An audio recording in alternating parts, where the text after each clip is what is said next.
Knobloch Dance presents.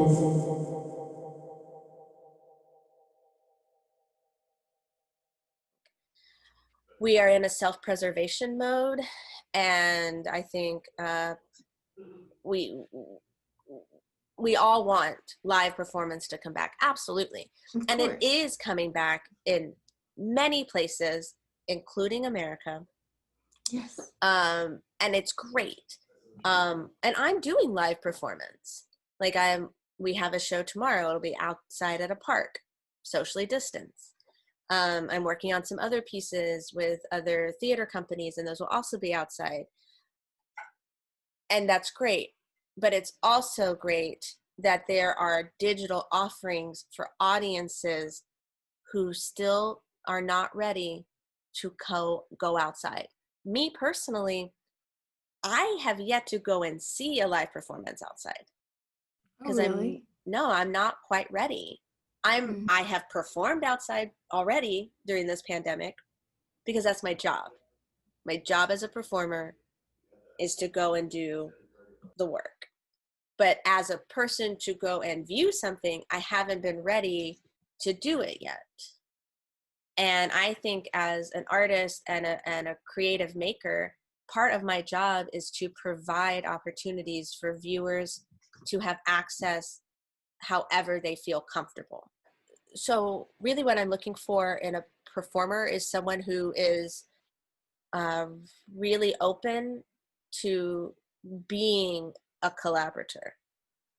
Um, Kind of at the basis of everything is this like ensemble collective idea. So I don't want a performer who is always trying to please. I want a person who is ready to tell me their opinion. Like I want open dialogue, um, because I find it more inspiring if I can have a conversation with a person and like generate material together than I just walk into a room and just throw myself at them and then leave. Like I want it to be a constant like circular fluid moment. So I'm looking for performers who find that process to be interesting. It is challenging. Like I'm not going to try to coat this and say that like this is the way you should do it. It's hard.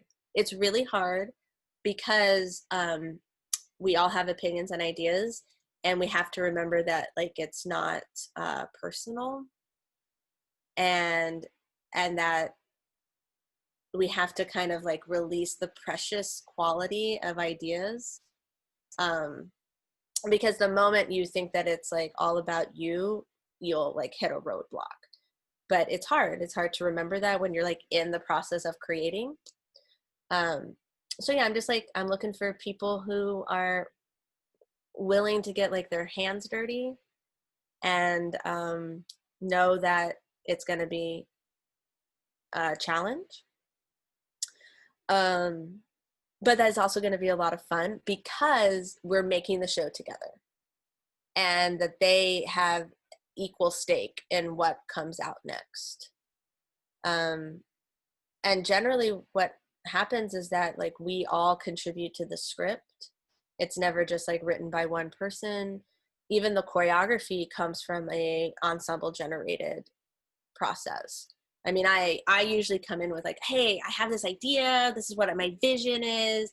Now, how are we going to make it happen? Because I'm not on stage with you. So I don't know what you feel comfortable actually doing. Because I have wild ideas that sometimes happen and other times are edited to make sense for the people who have to actually accomplish that. I just consider myself like a constant learner, which is why I am always in class.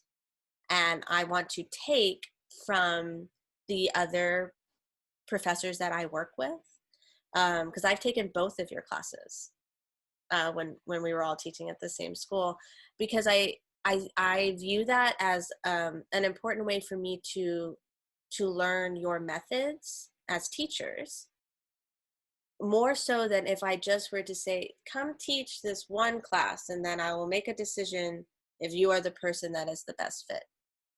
one class isn't going to show me that.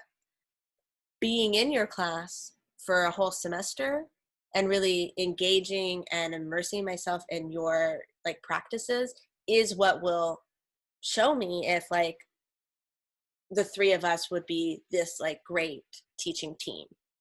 And so that's why I do put a lot of trust and faith in people from the get-go. And I'm like, I read your resume, I looked at your film, or whatever. Okay, cool, come and work with me.